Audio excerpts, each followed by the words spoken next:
身为自由工作者啊，我们在整理自己的收入与支出的时候，通常可能会用很多个 Google 表单去做整理。可是这样的话，就会东一个西一个，加上Google 表单其实在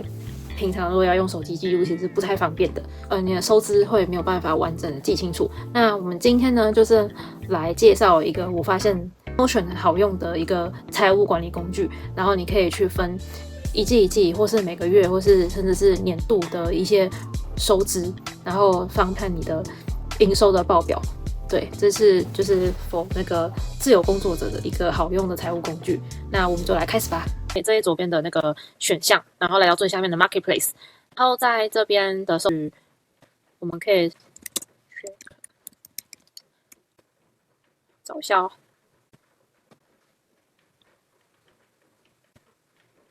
这边有一个 Simple Budget and Finance Tracker， 这个我是用这个来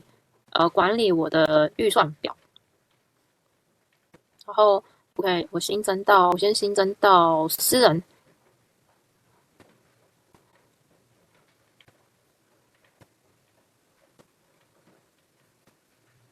然后我们打开来，英文版的话，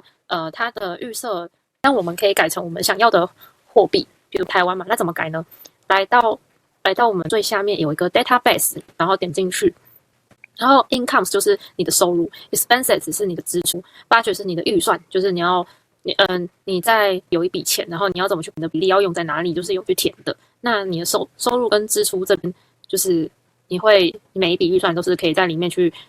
设定它是哪一个预算种类，它到时候它就会写你看说你有没有在这个范围内花超过钱。对，那这后面我会再解释。这边就是这里有一个 how to change the currency， 就是它解释说要怎么去更换这个货币。好，那我们来看第一条哦，在收入这边，然后它要你就是点入amount proprietary， 然后再选择 edit proprietary， 点进来，在 amount 这一栏点它。然后呢，那个是编辑属性，然后格式。但这边就是你在用 Notion 之前的时候，因为它现在是有繁体中文版，所以你是可以先从设定改成繁体中文版，这样你会比较看得懂。它那个表写英文的新台币，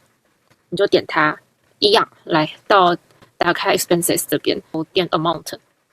编辑属性，数字格式新台币，然后这样就会自动变成新台币了。好，然后再点过来这里。说 budget property 所以我们直接点进来好了。我没有很高到 monthly budget 这边一样，编辑属性新台币，新台币。那 expenses 这边它这个就是这是那个各种预算的种类嘛，比如说这个应该是购物吧，然后是租房子嘛。那如果你想要改的话，也是可以改的。this month 像这内元嘛，所以我们先回到 database， 然后 month classification click on monthly net。看到说另外一栏它还是美元，从这边点这个 month classification， 然后来到这里 monthly net， 然后编辑属性编辑公式，然后这边有一个美金符号，我们把它改成 NT dollars 的币的符号，然后这里也改成新台币的符号，这边就会变成新台币。我们回到了范本，我们来检查一下是不是有变成新台币。像这边它这里还有写这个免费版的一些简短的介绍，那你如果想要去使用更进阶的方案的话，可以去买付费版的。那免费版就还蛮好用的，还有进阶版。这个进阶版之后要再研究一下，这个如果不想要的话是可以删掉的，先把它删掉好了。好，那我解释一下这个页面，就是呢，这是每个月的那个你各个花费的种类去计算，就是你的那叫什么购物可能是之类的，然后它会有个比例。对，那现在我上次也是在这个预算这边修改搞很久，这边 expenses this month， 然后这边啦，我先看数字格式这边新台币，这样子会显示是正确的。我们先随便打个品项好了。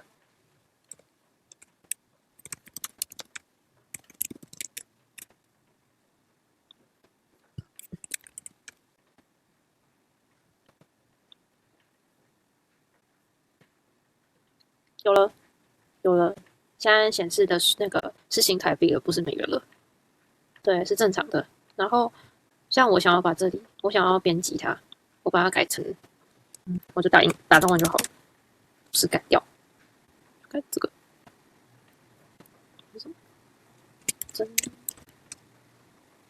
诊所。然后因为像我没有房租，所以我改掉，比如说公司。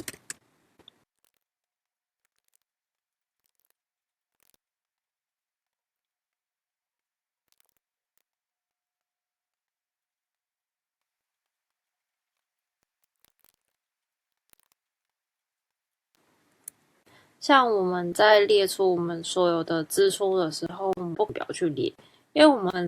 你看打开哦，如果你直接在里面这里就列的话，遇过说直接列，它可能不会显示在这里。那是因为就是很容易因为比如说你忘记打日期，然后它就会显示不出来，因为它这边都有分，比如说这是这一周的支出，这个是刚好你打的这个，可能是上一周的、上个月的，或是去年的，它不会显示在这里。然后这边收入它有分几种，显示说这个月的收入跟收入，你也可以再去，你可以在 summary 这边它就会显示出，今年 total 的收入，还有每一季的收入。比如说 Q1 的话就是1到3月 ，Q2 的话是4到6月 ，Q3 是7到9月，Q4 的话就是10到12月嘛。给大家看。我自己用的是，因为我把它改成2025年，我就从这边去筛选，就是要range，知道说哦，原来我在去年3月的时候是有这些收入，这样子就会把1年前的这个收入去标出来。然后它如果把预算表设好的话，正常来讲应该要长这样，就是下面，